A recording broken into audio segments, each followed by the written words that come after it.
Hi, everybody. It is Friday, November 21st. Still raining here in LA, but it's beautiful out. Just everything looks so healthy now that it's been getting this really strong dose of water. It's one thing to turn your sprinklers on for a bit of the lawn and flower beds, but to see all the trees in the canyon here sucking up all of this rainwater is really something. The greens and stuff are just vibrant out here.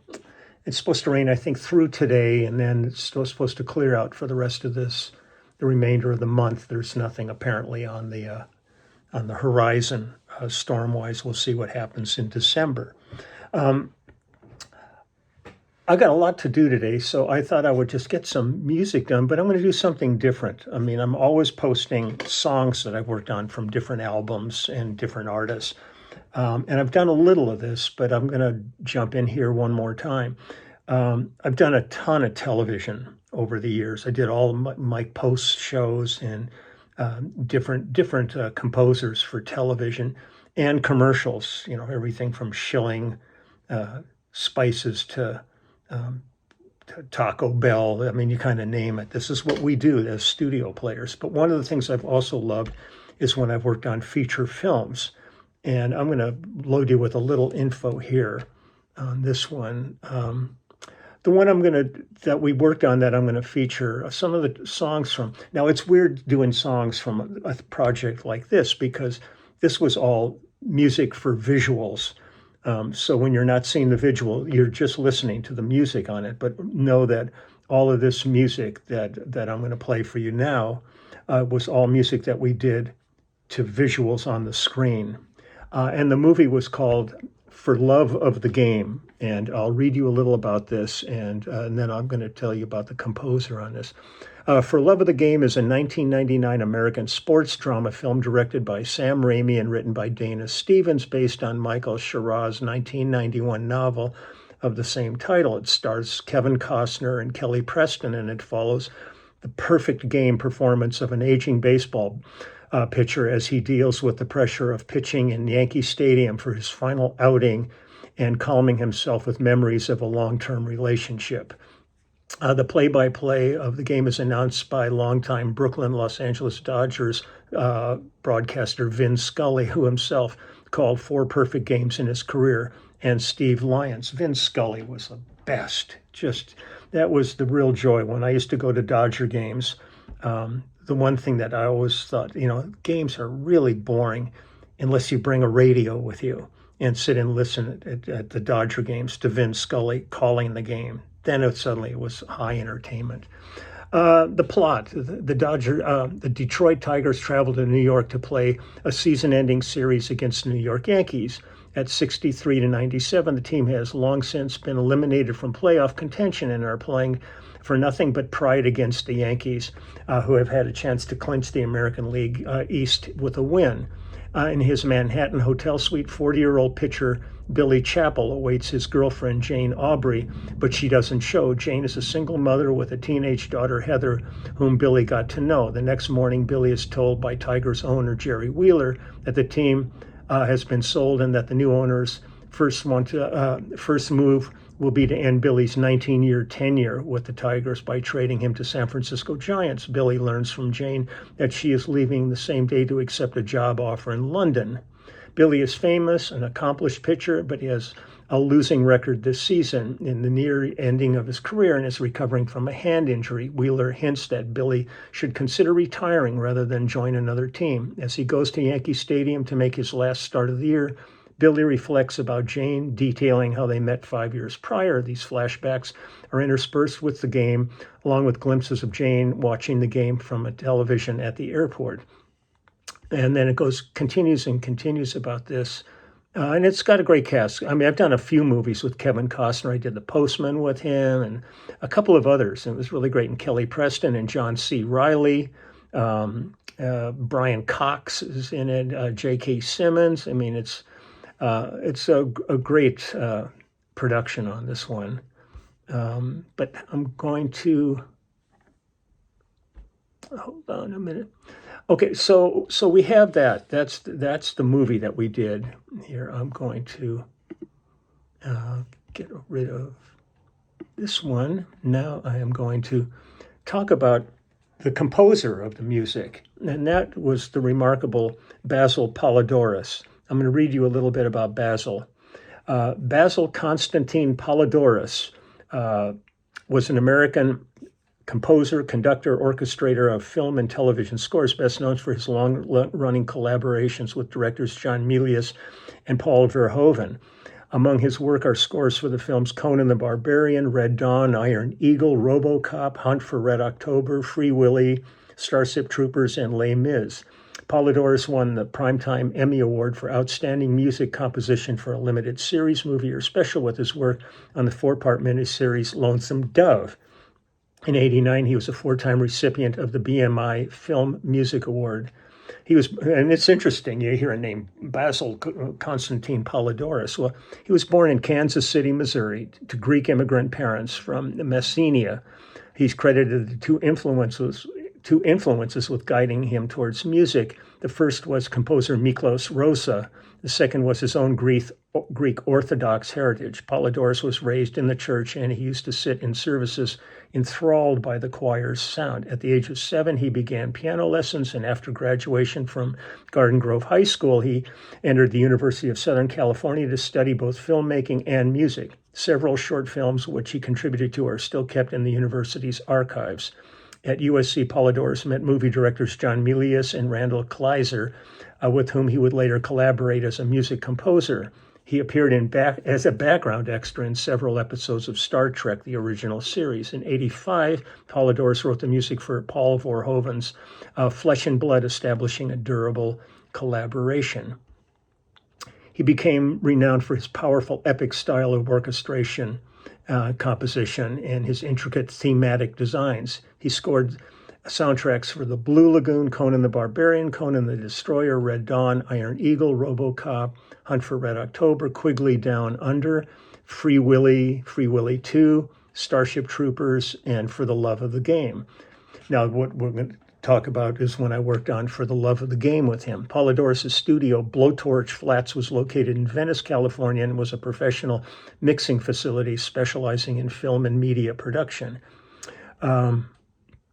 He married his wife, Bobby, in 1969. They had two daughters, Zoe and Alexis. His eldest daughter, Zoe, is an actress and film composer who occasionally collaborated with her father in composing film soundtracks. In 1996, Poledouris composed The Tradition of the Games for the Atlanta Olympics opening ceremony that accompanied the memorable dance tribute to the athletes and goddess of victory for the ancient Greek Olympics using silhouette imagery. He spent the last 4 years of his life residing on Vashon Island in Washington state. He died November 8, 2006 in Los Angeles at age 61 from lung cancer. It was really sad when he died, 61, just way too young. So that's Basil Poledouris. Now, when we did the movie, it's 1999, and the musicians on this one are myself on bass, Steve Schaefer on drums, Dean Parks, George During, and Tim May on guitar, Ralph Grierson on piano, Michael O'Donovan on bassoon, Louise DiTullio on flute, Brian O'Connor and James Thatcher on French horn, Earl Dumbler on oboe, Malcolm McNabb on trumpet, and Rick Baptist on trumpet, Steve Erdadi on cello, and Gail Levant on harp, and Steve Foreman on percussion. It was produced by Tim Boyle, Basil Poledouris, and me, Chang. The executive producer, Robert Townsend. Concertmaster was Andre Granat. And it was the orchestra was conducted by Basil. Mixed by Eric, it was mixed by Tim Boyle and mastered by Eric Labson, orchestrated by Steve Scott Smalley, and it was recorded by Tim Boyle. And we did this at Sony Studios and Paramount Studios. So that's the lineup on this thing. But let me play a few tracks of what the orchestral scene of this is. I'll start with the main title from the movie. And let's just enjoy this. For the Love of the Game, 1999, music by Basil Poledouris.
See, these things make sense when you're seeing the visuals of this because it's all playing to the visual side of film. And I'll tell you, there is nothing more thrilling than sitting in the middle of an orchestra doing these. When you've got a room just full of anywhere from 50 to 75, 80 musicians in a room, and as soon as you hear the orchestra come in, it's just like goosebump time, and that never ends. When I've been able to work with Elmer Bernstein and Jerry Goldsmith and Alan Silvestri and all these different incredible composers, and you just sit in there and you just go, this is really cool. So here's some, these are all snippets. The titles on these are just like this one says relationship montage for this one from the movies, but it's just the music. That's the music for what's going on the screen. So here we go. This one is relationship montage.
I'm sitting here thinking, I'm hopeful this doesn't get blocked. I hope there's nothing going on in there that's going to make this get thrown out. We'll see. Whatever. It's just fun revisiting all this stuff, though, and hearing the stuff in context like this. Now, here's another little snippet from this. This is a short one called The Tuttle Knockdown. So here we go. Again, this is to visuals. It's not songs.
Trip. Here's a little one. It's called Lemonade. Let's see what this one's all about.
Very Thomas Newman-esque, and that I love the lushness of those chords.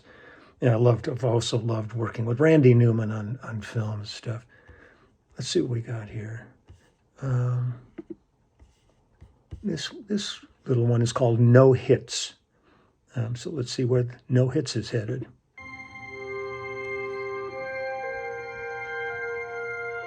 I love doing these movies, though. just sit there and take this all in.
Oh, yeah.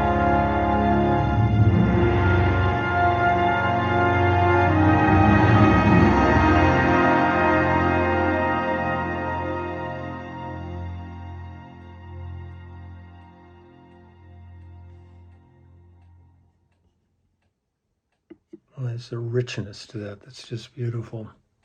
Yeah. One more. This is called Last Pitch. A good way to end this. So here we go.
also so much of that music, I mean, you hear the score like that and it's really beautifully exposed, but so many times when you see the movie, there's dialogue going over it and some sound effects and things like that, and it gets buried. So it's kind of nice to hear it in the front like this. So one last thing before I sign off today, my dear friend Christopher over in Sweden, who's a fabulous bassist, had an accident and broke his arm and had surgery. So I'm just sending him off.